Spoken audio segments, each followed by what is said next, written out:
Hello and welcome to the final episode of the podcast series Banaras, an enlightening experience. And why it became an enlightening experience, we are going to discuss that in this particular episode. So थोड़ा सा लंबा होगा, but trust me, it's going to be full of stories. So let's just start it.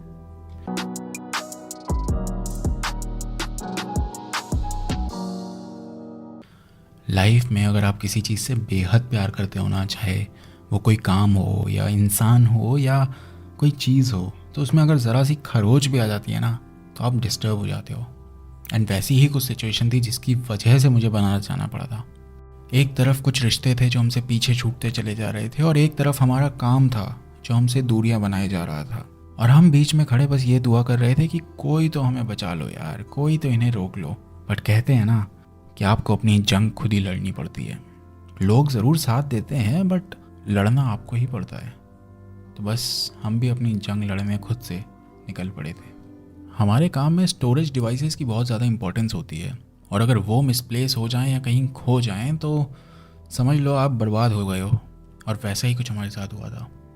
तो बात है नवंबर 2020 की। हम Covid से रिकवर हुए ही थे, और उसके बाद हमारे shoots back to back align थे। और हमारा जो काम है उसमें ट्रैवल बहुत ज़्यादा इन्वॉल्व होता है। इतना टाइम नहीं मिलता कि हम घर जाके उसका बैकअप बना सकें प्रॉपर। तो हम लैपटॉप और हार्ड ड्राइव अपने साथ कैरी करते हैं। अब समय की थोड़ी पाबंदी रहती है शूट्स में, इसलिए हम हार्ड ड्राइव में बैकअप बना लेते हैं, और वही हमने किया भी। बट खेल ये हो गया कि हमारा सेकंड बैकअप बनाने से पहले वो हार्ड ड्राइव कहीं मिसप्लेस हो गई और हमसे खो गई।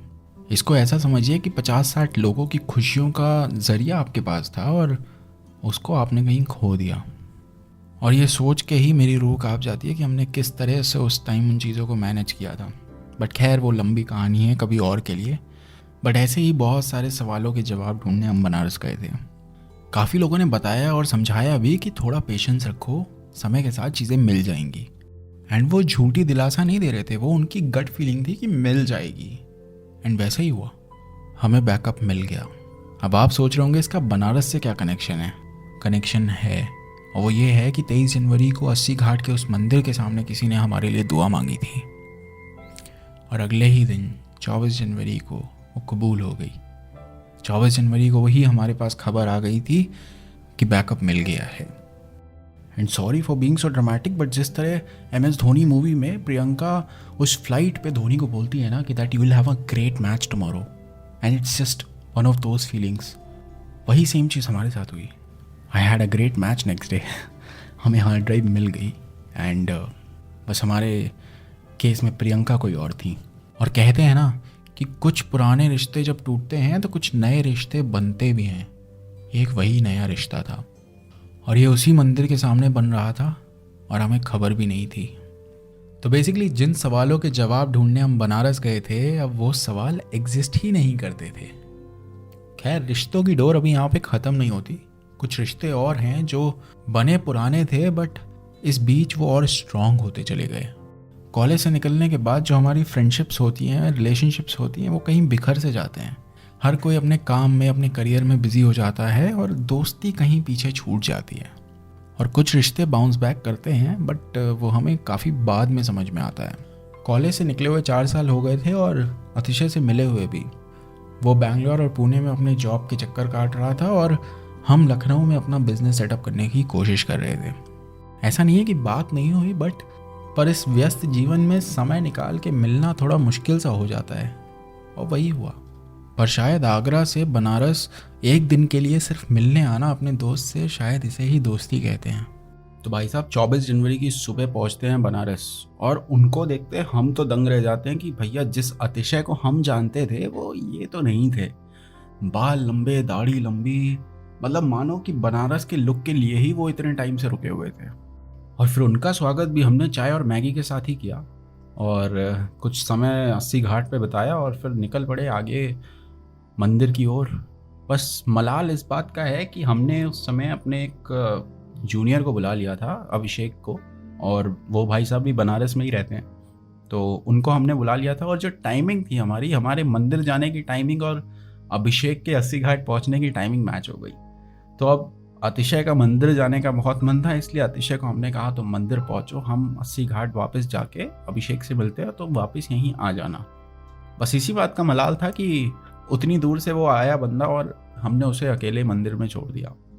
अभिषेक से हमारी बातें बहुत बार हुई हैं, चीज़ों को लेके, स्टोरीज को लेके बहुत बातें हुई हैं, बट कभी मुलाकात नहीं हुई थी। और वो पहली ही बार था कि हम अभिषेक से मिल रहे हैं। हालांकि ऐसा लगा नहीं कि हम पहली बार मिल रहे हैं, क्योंकि मिलते ही हाथ मिलाया, गले मिले और निकल पड़े कुछ तस्वीरें निकालने।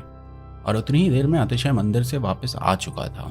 थकान काफ़ी हो गई थी, इसलिए हमने घाट के किनारे बैठना ही मुनासिब समझा और तीनों पैर डाल के गंगा जी में आराम से बैठने लगे।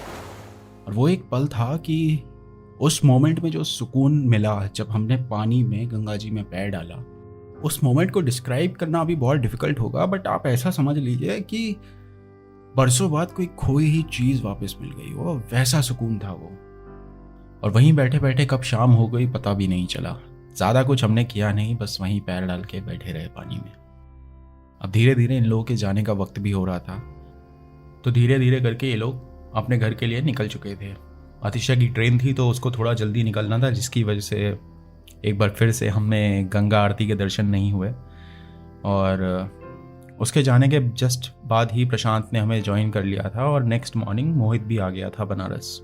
और ये सभी हमारे कॉलेज के ही दोस्त हैं और इनके साथ हमने काफ़ी प्लानिंग की थी गोवा और जयपुर जैसी जगह जाने की, बट कभी वो सक्सेसफुल हो नहीं पाई। और फिर हम मिले फाइनली बनारस में एक साथ। सुबह से ही हम निकल गए थे, इधर उधर घूम रहे थे, 80 घाट गए और बाकी जितनी घाट हैं हमने ऑलमोस्ट 80 घाट से लेके दशाश्वमेध घाट तक हम पूरा पैदल घूमे और फोटोज़ क्लिक की, बहुत कुछ किया। और सबसे अच्छी बात यह थी कि हम में से कोई भी घूमने के पर्पज से नहीं आया था। हम वहाँ पे कुछ टाइम ठहरना चाहते थे, रुकना चाहते थे और एक कह लो कि कुछ टाइम साथ में बिताना चाहते थे। तो वही हम कर रहे थे बेसिकली। रात के सफ़र की वजह से मोहित थोड़ा थका हुआ था, इसलिए वो हमारे साथ चल के डिनर नहीं किया उसने। और हम और प्रशांत चले गए रूफटॉप कैफ़े करके एक जगह थी पास में, वहाँ पे चले गए। और वहाँ की वाइब भी इतनी प्यारी थी। सोचिए कि बीन बैग बिछे हुए हैं और बीच में बॉनफायर चल रही है और सूदिंग सा म्यूज़िक बज रहा है। And literally it was an amazing place to hang out with friends. आप वहाँ पे जाओ, आराम से बैठो, चिल आउट करो and such a lovely place. And यही थोड़ा सा माहौल हमने घर पे जहाँ पे हम रुके थे बेसिकली पीजी में, वहाँ पे भी हमने कोशिश की सेम क्रिएट करने की। ठंड का मौसम था इसलिए बॉनफायर ज़रूरी थी और प्रशांत ने जुगाड़ किया और हम आराम से वहीं बैठ के चिल कर रहे थे, गाने सुन रहे थे, लाइव आए थे, बहुत कुछ किया हमने वहाँ पे। और मुझे वो पल याद आ गए अपने दिल्ली के, जब हम प्रशांत के साथ रहते थे और रात के कुछ 2:30-3 बजे मूड होता था तो चाय पीने निज़ामुद्दीन स्टेशन चले जाते थे।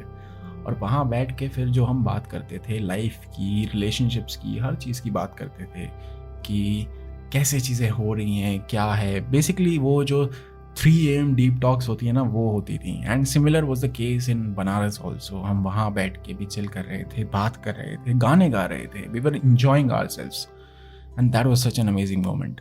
नेक्स्ट मॉर्निंग मोहित जल्दी उठ के अपना दशाश्वमेध घाट वगैरह घूम के आया और हमारी मुलाकात फिर से उससे 80 घाट पे हुई। फिर हमने नाश्ता वगैरह किया और फिर वही गंगा के किनारे आराम से बैठे। और सबसे ख़ास बात ये थी कि हमें कोई टेंशन नहीं थी किसी चीज़ की। हम फ्री माइंड से गए थे ये सोच के कि अगर 1-2 दिन एक्स्ट्रा रुकना पड़ा तो रुक भी जाएंगे, बट ज़रूरी ये है कि वो जो सुकून ढूंढने की तलाश में हम गए थे वो ज़रूर मिले। क्योंकि बनारस ऐसी जगह है जो थोड़ी स्लो है, बाकी जगहें बहुत फास्ट पेस्ड हैं, सबको अपने काम से मतलब है, इतना कुछ नहीं है। बट वहाँ अगर हम गए हैं तो वो ठहराव लेके ही आए और वही हम कर रहे थे। और उस दिन की सबसे मज़ेदार बात ये थी कि पिछले 4 दिनों से जो चीज़ हम ढूंढ रहे थे वो हमें उस दिन जाके मिली। वो थी आरती के दर्शन। हालांकि आरती में मेरा कोई इतना खास रुचि नहीं थी, दिलचस्पी नहीं थी। मुझे मेनली तस्वीरें निकालनी थी और कुछ वीडियोस बनानी थी। तो इसलिए हम सबसे आगे वाली रो में बैठ गए और जहाँ पे वो जो प्रीस्ट होते हैं, पंडित होते हैं, वो आरती परफॉर्म करते हैं। और कुछ टाइम शुरू के 5-10 मिनट मैंने तस्वीरें निकाली, वीडियोस बनाई, सब किया। बट अचानक से मुझे पता भी नहीं चला कब मेरा इन्वॉल्वमेंट उसमें इतना ज़्यादा हो गया कि मैंने कैमरा साइड में रखा और मेरे हाथ जुड़ गए अपने आप और मैं वहाँ पे एकदम मग्न होकर ताली बजा रहा हूँ, जैसे कि एक इंसान करता है जो आरती के दर्शन करने आता है। मैं उन्हीं में से एक हो गया था। And that was a kind of a feeling जैसे कोई डिवाइन इंटरवेंशन हुआ हो बीच में और मैं इन्वॉल्व हो गया हूँ उसमें ना चाहते हुए भी. And that was the turning point जहाँ मुझे रियलाइज़ हुआ कि there is something about this place, there is something about this zone where I am in right now, and it was such a beautiful feeling. और ये सब होते होते रात हो गई और फिर हम अपने पीजी की तरफ चल दिए और वहाँ बैठ के फिर से हम टेरेस पे गए और बॉनफायर का जुगाड़ किया एंड फिर से रात में चिल आउट किया हमने. नेक्स्ट मॉर्निंग फिर से हम अस्सी घाट की तरफ निकल गए, कुछ घूमे, बैठे, चिल किया. और हम एक घाट से दूसरी घाट की तरफ जा ही रहे थे कि अचानक से हमारी नज़र एक आदमी पे पड़ी जो काफ़ी टाइम से पानी में ही डूबा हुआ था. पहले मुझे समझ नहीं आया ये हो क्या रहा है, क्योंकि वो पूरी तरह से डूबा था, सिर्फ उसके बाल नज़र आ रहे थे. और हम वहाँ पे कुछ करीबन 15-20 मिनट बैठे और वहाँ बैठे रहने के बाद भी वो इंसान निकला नहीं. पहले तो थोड़ी बेचैनी हुई और कुछ सवाल मन में आने लगे कि ये कर क्या रहा है. फिर लगा कि शायद ये कोई डिवोशन का तरीका है इनके, और जैसा कि बनारस में अक्सर होता रहता है. बट उस टाइम सवाल कुछ अलग थे. सवाल ये थे कि क्या ये एक्चुअली में इतना ज़रूरी होता है कि हम अपने आप को इतना सफ़र कराएं कि हम भगवान को प्लीज़ कर सकें. और वो पर्टिकुलर मोमेंट देख के मुझे पीके फिल्म की याद आ गई कि किस तरह से उसमें दिखाया जाता है कि लोग नंगे बदन सड़क पे रोल कर रहे होते हैं और ये सब कर रहे होते हैं. मेरी उन पे उनकी आस्था पे सवाल नहीं था, मैं उनके फेथ या धर्म पे क्वेश्चन नहीं कर रहा था. बट मेरे मन में वो सवाल आया था कि क्या सच में हमें अपने आप को इतना कठिनाइयों से गुजरना पड़ता है कि हम भगवान का अटेंशन सीख कर सकें. पता नहीं. आखिरी में जब मैं वहाँ से जाने लगा तो मुझे बस यही जवाब मिला कि शायद ये उनका तरीका था. हमारा तरीका अलग होता है और ज़रूरी नहीं है कि जो हमारा तरीका हो वही उनका हो. मैं इसको अंधविश्वास तो नहीं कहूँगा किसी भी तरह से, विश्वास था वो उनका और इसीलिए शायद वो इतनी शिद्दत से कर पा रहे थे. So it was all making sense to me कि why he was doing that and वो कैसे कर पा रहे थे. फिर मुझे रियलाइज़ हुआ कि हम सब किसी न किसी चीज़ में बिलीव करते हैं. जैसे कि मैं बनारस आया यही सोच के आया था कि मेरे प्रॉब्लम्स का सल्यूशन यहाँ मिलेगा. वो फेथ था मुझे बनारस में कि जिस सुकून की तलाश में मैं आया हूँ वो मुझे यहीं से मिलेगी. वो भी तो फेथ था. और पता नहीं अचानक से वो डॉट्स कनेक्ट होने लगे कि मैं मंदिर के सामने जो बैठा था और नेक्स्ट डे मेरी हार्ड ड्राइव का मिल जाना और फिर गंगा आरती के सामने वो अचानक से वो सुपर पावर का महसूस होना और फिर आज एंड में इस पूरी जर्नी का एक मीनिंग मेरे सामने रख देना उस आदमी के थ्रू. ये सब फेथ ही तो था, ये सब कनेक्शन ही तो था कोई कि स्टार्टिंग से मेरे को पहले बनारस लेके आया और फिर मेरे को पॉइंट टू पॉइंट इन चीज़ों का रियलाइजेशन दिया कि कुछ चीज़ें हमसे ऊपर हैं जो देख रही हैं, हमें सपोर्ट कर रही हैं, सब कुछ कर रही हैं हमारे लिए. बस हमें ट्रस्ट करने की शायद ज़रूरत है. एंड वो दिन था और आज का दिन है कि मेरा ट्रस्ट भगवान पे, उस एनर्जी पे, उस सुपर पावर पे बढ़ता चला जा रहा है. And that's why Banaras was an enlightening experience for me. That's why. And that puts an end to this beautiful journey of experiences and stories that I wanted to share with you guys. I hope you enjoyed these stories, and if you did, please let me know in the comments below. Also let me know about your experiences. आपके experiences, ऐसी कोई divine experiences जो आपने कभी feel किए हो, please बताइए. I'm really surprised with myself कि मैं कैसे उन चीज़ों को इतना डिटेल्ड में बता पाया, एग्जैक्ट डेट्स के साथ, एग्जैक्ट टाइम के साथ चीज़ें मुझे कैसे याद हैं. And literally, it's just surprising for me, and I'm glad I could do that. So that's it for you guys. I hope you enjoyed it. Thank you so much. Stay blessed and trust yourself.